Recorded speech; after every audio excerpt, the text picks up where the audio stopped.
رسول اللہ صلی اللہ علیہ وسلم نے فرمایا، جو شخص جمعہ کے دن سورۃ الکہف پڑھتا ہے تو 2 جمعوں کے درمیان اس کے لیے نور روشن ہو جاتا ہے، یعنی اس کو ہدایت ملتی ہے۔ یہ نور ہدایت مراد ہے اس سے، لیکن یہ نور ہدایت اسی کو ملتا ہے جو اس کو اچھی طرح سے تلاوت کر کے اس کو سمجھ کر پڑھتا ہے۔ اسی طرح رسول اللہ صلی اللہ علیہ وسلم نے فرمایا، جس نے سورۃ الکہف کی تلاوت ایسے کی جیسے وہ نازل ہوئی تو یہ اس کے لیے قیامت کے دن اس کی اقامت گاہ سے مکہ تک نور کا سبب بنے گی، اور جس نے اس سورت کی آخری 10 آیات پڑھی اور پھر دجال نکل آیا تو اسے کوئی نقصان نہ پہنچا سکے گا۔ یہ سورت سکینت نازل کرنے والی سورت ہے۔ صحیح بخاری میں آتا ہے براء ابن عازب سے، وہ کہتے ہیں کہ ایک شخص نے سورۃ الکہف پڑھی تو اس کے گھر میں بندھا ہوا ایک جانور یعنی اس کا گھوڑا بدکنے لگا۔ اس پر اس نے سلامتی کی دعا کی تو اچانک اس کے سر پر ایک ابر سایہ کیا ہوا تھا، یا جیسے ایک شینڈلیئر سا۔ اس نے نبی صلی اللہ علیہ وسلم سے اس کا ذکر کیا تو آپ نے فرمایا، اے شخص تو پڑھتا ہی رہ، کیونکہ یہ تو طمانینت اور سکینت تھی جو قرآن پڑھنے کی بدولت اتری تھی۔ ویسے تو قرآن مجید کا کوئی حصہ بھی پڑھا جائے تو اس سے اطمینان اور تسکین حاصل ہوتی ہے، لیکن خاص طور پر سورۃ الکہف، کیونکہ سورۃ الکہف میں 7 رحمتوں کا ذکر ہے اور یوں یہ ہفتے کے 7 دنوں کے لیے کافی ہو جاتی ہیں۔ آیت نمبر 16 میں آتا ہے، ینشر لکم ربکم من رحمتہ، تمہارا رب تمہارے لیے اپنی کچھ رحمت کھول دے گا۔ آیت 10 میں آتا ہے، ربنا آتنا من لدنک رحمہ، اے ہمارے رب ہمیں اپنے پاس سے کوئی رحمت عطا فرما۔ آیت نمبر 58 میں آتا ہے، وربک الغفور ذو الرحمہ، اور تیرا رب نہایت بخشنے والا خاص رحمت والا ہے۔ آیت نمبر 65 میں آتا ہے،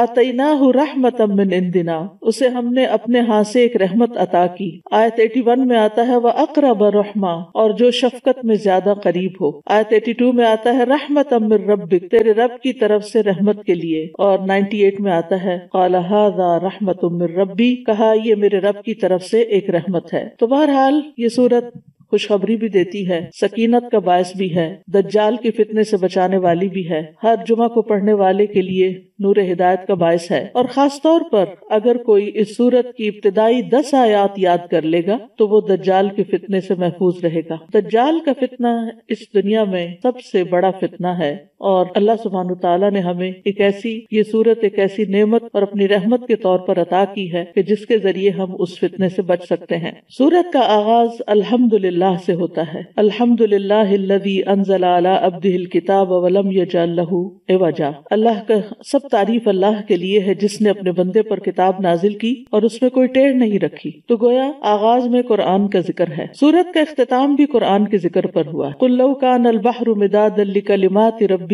لنفد البحر قبل ان تنفد کلمات ربی ولو جئنا بمثلہ مددا۔ تو چونکہ یہ سورت فتنے سے نجات کے لیے ہے، نہ صرف یہ کہ دجال کے بلکہ اور بھی جو فتنے انسان کی زندگی میں آتے ہیں، جیسے مال کا فتنہ، قدرت اور غلبے کا فتنہ، علم کا فتنہ، دین کا فتنہ، تو اس اعتبار سے یہ سورت الکہف اپنے نام کے اعتبار سے بھی سمبولک ہے کہ کہف جو ہوتا ہے یا کیو جو ہوتی ہے وہ پناہ لینے کے لیے ہوتی ہے، اور ایسی جگہ پر جہاں اور کوئی بھی چیز انسان کو پناہ نہیں دے سکتی۔ تو اس لیے اس سورت کے اندر بہت سی دلچسپ چیزیں ہیں۔ سورت کا آغاز الحمدللہ سے ہے، اور پھر اس قرآن مجید کا آغاز بھی الحمدللہ سے ہے، اور اس سورت میں الحمدللہ جو ہے وہ یعنی یہ سورت قرآن کے مڈل میں ہے، اور پھر قرآن کا دوسرا حصہ ایک طرح سے الحمدللہ سے شروع ہوتا ہے۔ اس کے علاوہ دیگر کچھ اور سورتیں بھی ہیں، جیسے سورت انعام ہے، سورت سبا ہے، سورت فاطر، یہ تمام صورتیں بھی الحمدللہ سے شروع ہوتی ہیں کہ سب تعریف اللہ سبحانہ تعالیٰ کے لیے ہے، اور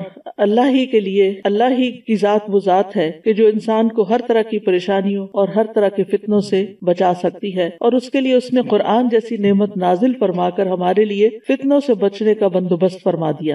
فتنہ کیا چیز ہوتی ہے؟ فتنہ عربی کے لفظ سے ہے، جو آزمائش کرنے کے لیے آتا ہے، کسی چیز کا کھرا کھوٹا معلوم کرنے کے لیے، یعنی ایسی چیز کہ جس کے ذریعے خیر اور شر میں انسان کا حال پتہ چل جائے کہ انسان کے اندر خیر ہے یا شر ہے۔ ابن العربی کہتے ہیں کہ فتنے کے کئی معنی ہیں، جیسے آزمانا، مشقت، مال، اولاد، کفر، آپس کا اختلاف، اور آگ سے جلانے کے لیے بھی فتنے کا لفظ استعمال ہوتا ہے، اور یہ بھی کہا گیا ہے کہ فتنے سے مراد ظلم ہے۔ فتنہ کبھی اللہ سبحانہ تعالیٰ کی طرف سے آتا ہے بندے کو جانچنے کے لیے، جیسے کوئی تکلیف آ جاتی ہے، مصیبت، کوئی بیماری، کوئی قتل و غارت، کوئی عذاب یا دیگر ناپسند پسندیدہ چیزیں، اور اگر اللہ کی طرف سے ہوں تو یہ کسی حکمت کی وجہ سے ہوتی ہیں تاکہ بندے کو چھانٹ لیا جائے، اور کبھی انسان کے اپنے طرف سے بھی ہوتا ہے، انسان کے نفس کی طرف سے بھی ہوتا ہے۔ بہرحال دنیا کی زندگی فتنوں اور آزمائشوں کا گھر ہے، اور دنیا میں چوں چوں وقت آخرت کے قریب آ رہا ہے تو زیادہ سے زیادہ فتنے ہی آتے چلے جا رہے ہیں۔ معاویہ رضی اللہ عنہ کہتے ہیں کہ میں نے نبی صلی اللہ علیہ وسلم سے سنا، آپ فرما رہے تھے دنیا میں صرف آزمائش اور فتنہ ہی باقی رہ گیا ہے، یعنی ایک فتنے کے بعد ایک اور فتنہ۔ تو چونکہ دنیا کی زندگی اوور آل ہی ایک امتحان ہے، تو اس میں جب سخت امتحان آ جاتے ہیں تو انسان کے لیے بہت ضروری ہوتا ہے کہ وہ کسی کہف کی طرف، کسی کیو کی طرف پناہ لے اور اپنے آپ کو ان فتنوں سے بچائے تاکہ اس کی آخرت محفوظ رہے۔ ابو سعید کہتے ہیں رسول اللہ صلی اللہ علیہ وسلم نے فرمایا، وہ زمانہ قریب ہے جب مسلمان کا بہترین مال بکریاں ہوں گی جن کو لے کر وہ پہاڑوں کی چوٹیوں اور بارش کے مقامات کی طرف نکل جائے گا اور فتنوں سے راہ فرار اختیار کر کے اپنے دین کو بچا لے گا۔ تو فتنے کے زمانے میں خاص طور پر اللہ تعالیٰ کے احکامات پر عمل کرنا اور اس پر استقامت اختیار کرنا بہت ضروری ہوتا ہے تاکہ انسان اپنی آخرت بچا سکے۔ فتنے کے دور میں دین پر عمل کرنے والے کے لیے اجر بھی بہت زیادہ ہے۔ آپ نے فرمایا، بلا شبہ تمہارے بعد صبر کے دن آنے والے ہیں، ان میں صبر کرنا ایسے ہوگا جیسے آگ کا انگارہ پکڑنا۔ ان لوگوں میں دین کے تقاضوں پہ عمل کرنے والے کو اس جیسے 50 عمل کرنے والوں کے برابر ثواب ملے گا۔ یعنی فتنے کے دور میں اگر کوئی شخص اپنے دین کو تھام کے رکھتا ہے تو اس کے لیے اجر بھی بہت بڑا ہے۔ آپ نے یہ بھی فرمایا کہ فتنے کے دور میں عبادت کرنا میری طرف ہجرت کرنے کی طرح ہے، اور ایسے میں انسان اپنے دین کی حفاظت کرے، اور اس کے لیے اگر کوئی ایک جگہ چھوڑنی پڑے یا کوئی اپنے اندر تبدیلی لانی پڑے تو وہ لانا ضروری ہے۔ اور فتنوں سے پناہ بھی مانگنی چاہیے۔ نبی صلی اللہ علیہ وسلم نے فرمایا، اعوذ باللہ من الفتن، میں فتنوں سے اللہ کی پناہ لیتا ہوں۔ اور ایک اور جگہ پر آتا ہے کہ اعوذ باللہ من سوء الفتن، میں فتنے کی برائی سے اللہ کی پناہ لیتا ہوں۔ ایک اور دعا ہے، اللہم انا نعوذ بک ان نرجع علی اعقابنا او نفتن عن دیننا، اے اللہ ہم اس سے تیری پناہ لیتے ہیں کہ ہم الٹے پاؤں لوٹ جائیں یا اپنے دین کے بارے میں کسی فتنے میں مبتلا ہو جائیں۔ اسی طرح ایک اور دعا بھی ہے، اللہم انی اسألک عملا بالحسنات وترکا للمنکرات واذا اردت فی قوم فتنة وانا فیہم فاقبضنی الیک غیر مفتون۔ اے اللہ بے شک میں تجھ سے نیکیاں کرنے اور برائیوں کو ترک کر دینے کا سوال کرتا ہوں، اور جب تو لوگوں کو فتنے میں مبتلا کرنا چاہے اور میں وہاں موجود ہوں تو تو مجھے فتنے سے بچا کر اپنے پاس بلا لینا۔ تو بہرحال انسان کے لیے فتنے تو کئی ایک ہو سکتے ہیں، لیکن سب سے بڑا فتنہ دین میں ہوتا ہے۔ اسی لیے اس صورت کے اندر جن 4 فتنوں کا ذکر کیا گیا ہے ان میں سب سے پہلے دین کے فتنے کی بات کی گئی ہے۔ بہرحال اللہ تعالیٰ سے دعا ہے کہ وہ ہمیں اس صورت کو صحیح طور پر سمجھنے کی توفیق دے، اور آج کل کے حالات میں جو سب لوگ پریشانی کا شکار ہیں ان میں ان کے لیے ایک امید کا پیغام ہو۔ تو سب سے پہلے بسم اللہ الرحمن الرحیم، ہر صورت کے آغاز میں بسم اللہ ہوتی ہے، اور بسم اللہ جو ہے سوائے سورت التوبہ کے، لیکن سورت النمل میں بسم اللہ الرحمن الرحیم کی آیت آتی ہے، جس سے یہ پتہ چلتا ہے کہ قرآن مجید میں 114 بار بسم اللہ کا ذکر ہے۔ تو اس آیت کی اہمیت کے پیش نظر ہم تھوڑی سی بات اس کے اوپر کریں گے کہ قرآن مجید کے شروع میں یا تلاوت کے شروع میں بسم اللہ پڑھنا کیوں ضروری ہے۔ بسم اللہ کیا ہے؟ اللہ کے نام کے ساتھ جو بہت مہربان، بار بار رحم فرمانے والا ہے، یعنی میں اس سورت کا آغاز اللہ کے نام کے ساتھ کرتی ہوں، اور اللہ کا نام جو ہے وہ بہت بابرکت ہے۔ تبارک اسم، جیسے سورت الرحمن میں آتا ہے، تبارک اسم ربک ذی الجلال والاکرام، بہت بابرکت ہے تیرے رب کا نام جو جلال و اکرام والا ہے۔ تبارک اسم ربک ذی الجلال والاکرام۔ تو بہرحال جب ہم اللہ کے نام سے کوئی چیز شروع کرتے ہیں تو پھر برکت بھی آتی ہے، اللہ کی مدد آتی ہے، اللہ تعالیٰ کی طرف سے رحمت آتی ہے، اور وہ کام ہمارے لیے آسان ہو جاتا ہے۔ اور پھر اس میں ہم دیکھتے ہیں کہ الرحمن الرحیم، اللہ سبحانہ تعالیٰ کی 2 صفات اس کا ذکر آیا ہے، اور یہ دونوں ہی ان کا اصل مادہ جو ہے وہ رحم ہے، کہ اللہ کے نام کے ساتھ جو بہت مہربان، بہت رحم فرمانے والا ہے۔ تو اس سے یہ پتہ چلتا ہے کہ قرآن کا نزول جو ہے یہ سراسر اللہ کی رحمت، اور قرآن پڑھنے کی توفیق جو ہوتی ہے انسان کو، یہ بھی سراسر اللہ سبحانہ تعالیٰ کی رحمت سے ہوتا ہے۔ جب تک اس کی رحمت نہ ہو تو ہم نہ قرآن کو پڑھ سکتے ہیں نہ اس کو سمجھ سکتے ہیں۔ اور قرآن کا نزول جو ہے یہ بھی سراسر اللہ سبحانہ تعالیٰ کی رحمت ہی کی مینیفیسٹیشن ہے۔ الرحمن علم القرآن، کہ رحمان ہے جس نے قرآن کی تعلیم دی ہے۔ تو اس سے اس میں ایک بہت اہم نقطہ یہ بھی ہے کہ جب انسان علم سیکھے یا سکھائے تو اسے اللہ کی رحمت طلب بھی کرنی چاہیے اور دوسروں کے ساتھ بھی مہربانی کا سلوک کرنا چاہیے. یعنی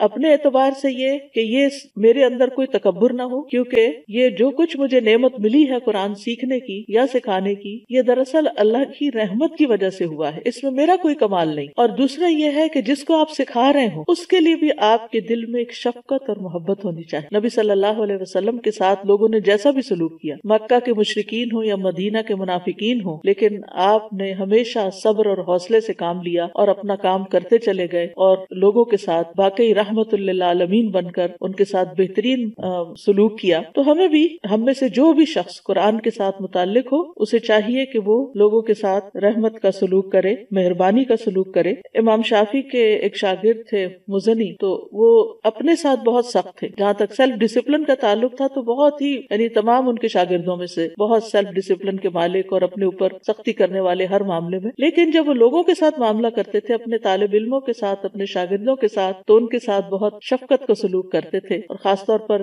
فتویٰ دینے میں بہت لوگوں کے لیے ایز تلاش کرتے تھے، مشکل نہیں پیدا کرتے تھے. اور نبی صلی اللہ علیہ وسلم کی تعلیم بھی یہی ہے کہ یسروا ولا تعسروا، آسانی پیدا کرو اور مشکل پیدا نہ کرو. تو لوگوں کو جب دین سکھایا جائے تو ان کے لیے آسانیاں پیدا کی جائیں. تو بسم اللہ الرحمن الرحیم، اللہ کے نام کے ساتھ ہم آغاز کر رہے ہیں، اس امید کے ساتھ کہ اللہ سبحانہ وتعالی ہم پر اپنی رحمت فرمائے گا اور اپنی مہربانیاں ہم پر عام کرے گا، دنیا میں بھی اور آخرت میں بھی. پھر فرمایا، پہلی آیت ہے، الحمدللہ الذی انزل علی عبدہ الکتاب ولم یجعل لہ عوجا. سب تعریف اللہ کے لیے ہے جس نے اپنے بندے پر کتاب نازل کی اور اس میں کوئی کجی نہیں رکھی، کوئی ٹیڑھا پن نہیں رکھا. تو سورت کا آغاز الحمدللہ سے ہوتا ہے، اور الحمدللہ کا لفظ جو ہے، حمد کا مطلب ہے محبت اور تعظیم کے ساتھ جس کی تعریف کی جا رہی ہے اس کا مکمل وصف بیان کرنا. یعنی ایسی تعریف جس میں محبت ہو اور تعظیم ہو، کیونکہ تعریف کے لیے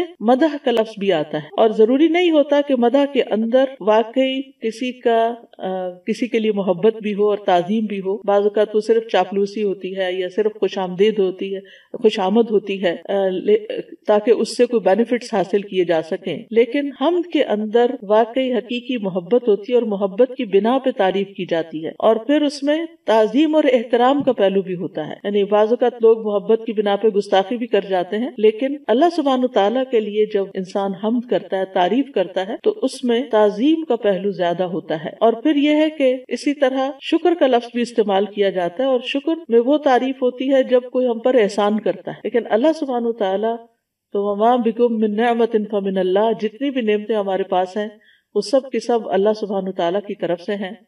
اور اس بنا پر کہ اللہ سبحانہ تعالیٰ اپنی ذات، اپنی صفات، اپنے افعال میں کامل ہے، تو تعریف اللہ ہی کی ہے. جہاں تک بندوں کی تعریف کا تعلق ہے تو بندے تعریف ڈیزرو نہیں کرتے، کیونکہ بندے جو ہیں ان میں کمال نہیں ہے.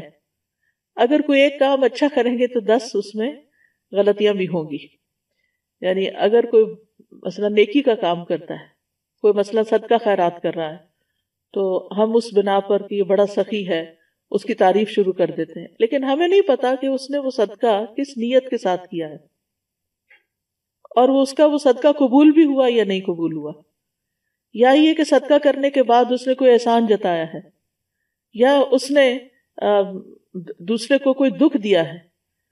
تو اب ہم تو صرف ایک ظاہری صورت دیکھ رہے ہیں کہ فلاں نے اتنا لوگوں میں تقسیم کیا یا بانٹا یا دیا یا اللہ کی راہ میں دیا، لیکن یہ کامل وصف نہیں ہے اس کا. اس کے اندر اس کی نیت کی خرابی بھی ہو سکتی ہے اور اس میں اذیت بھی ہو سکتی ہے یا کوئی اور مشکل بھی آ سکتی ہے. لیکن اللہ سبحانہ تعالیٰ جب اس کی تعریف کی جاتی ہے تو وہ مکمل تعریف ہوتی ہے. تو الحمد للہ، تعریف اللہ کے لیے ہے. یہ جو لام ہے للہ میں، یہ لام جو ہے یہ اختصاص کا بھی ہے اور استحقاق کا بھی ہے. استحقاق کا مطلب یہ ہے کہ اللہ سبحانہ تعالیٰ ہی حقدار ہے، اور حمد اللہ ہی کے ساتھ خاص ہے، بندوں کی حمد نہیں ہو سکتی. اسی لیے آپ دیکھیں نا کہ جب کسی شاعر کو کسی بادشاہ کی تعریف لکھنی ہوتی ہے تو اس کو کیا کہتے ہیں؟ مدح. اسی طرح رسول اللہ صلی اللہ علیہ وسلم کی جب نعت لکھی جاتی ہے تو اس کو بھی مدح الرسول کہتے ہیں، حمد الرسول نہیں کہتے. ہم صرف اللہ کے لیے، الحمد للہ، کہ تعریف صرف اور صرف اللہ کے لیے ہے. اور پھر ال جو شروع میں آیا ہے سب تعریف یعنی مکمل،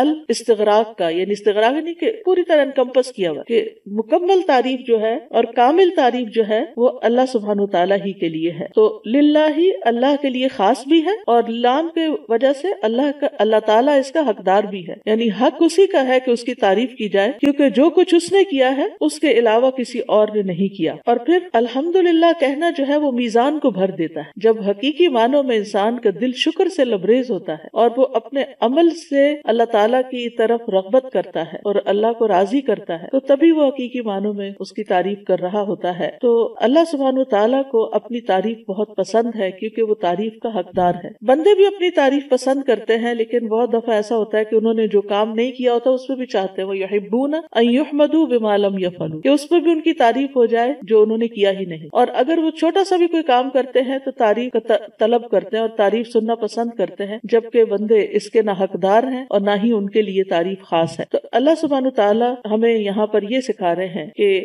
ہم جب اللہ کی کسی نعمت کا ذکر کریں تو ہم اس کی تعریف کے ساتھ کریں. جیسے اگر اپنی بھی کوئی، ہم پر بھی کوئی نعمت ہے ہماری ذات پر اللہ تعالیٰ کی، ہماری صحت اچھی ہے، ہمارا دماغ کام کرتا ہے، ہم دیکھ سکتے ہیں، ہم سن سکتے ہیں، ہم بول سکتے ہیں، تو ہمیں الحمدللہ کہہ کر بات شروع کرنی چاہیے، یا نعمت کا ذکر کرنے کے بعد الحمدللہ کہنا چاہیے. تو آغاز میں بھی کاموں کے اللہ کی تعریف ہونی چاہیے اور اختتام پر بھی ہونی چاہیے جب اللہ تعالیٰ توفیق دے کہ وہ کام مکمل ہو گیا ہے. الحمد وآخر دعوانا ان الحمد للہ رب العالمین.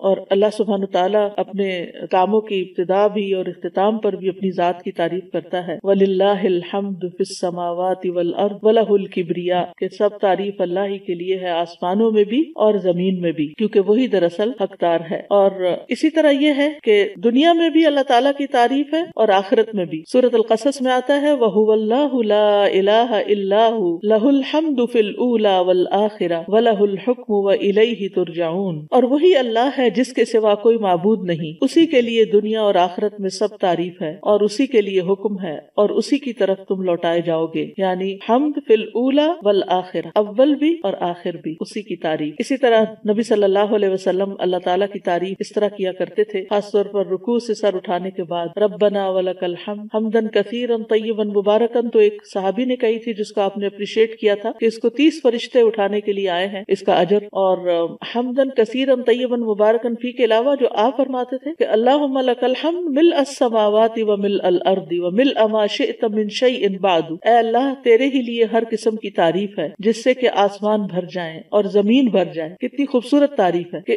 اتنی تعریف کہ جس سے آسمان بھر جائے اور زمین بھر جائے، اور اس کے بعد ہر وہ چیز جسے تو چاہے وہ بھر جائے. یعنی اللہ ہونا یہ چاہیے کہ بندہ اتنی اللہ کی تعریف کرے کہ دل بھرے ہی نہ، اور پھر وہ بے اختیار پکار اٹھے کہ یا اللہ تیری اتنی تعریف جس سے سارے آسمان بھر جائے اور ساری زمین بھر جائے، اور اس کے بعد جو چاہے تو اس کو بھی بھر دے. تو ایک دفعہ دل سے الحمدللہ کہنا میزان کو بھر دیتا ہے. یعنی اللہ سبحانہ تعالیٰ اتنا راضی ہوتا ہے اس بندے سے کہ جو اللہ کی تعریف کرتا ہے کہ اس کا نیکیوں کا پلڑا جو ہے وہ جھک جاتا ہے. اور اسی لیے ہمیں ساری نعمتوں پر اللہ تعالیٰ کی تعریف کرتے رہنا چاہیے.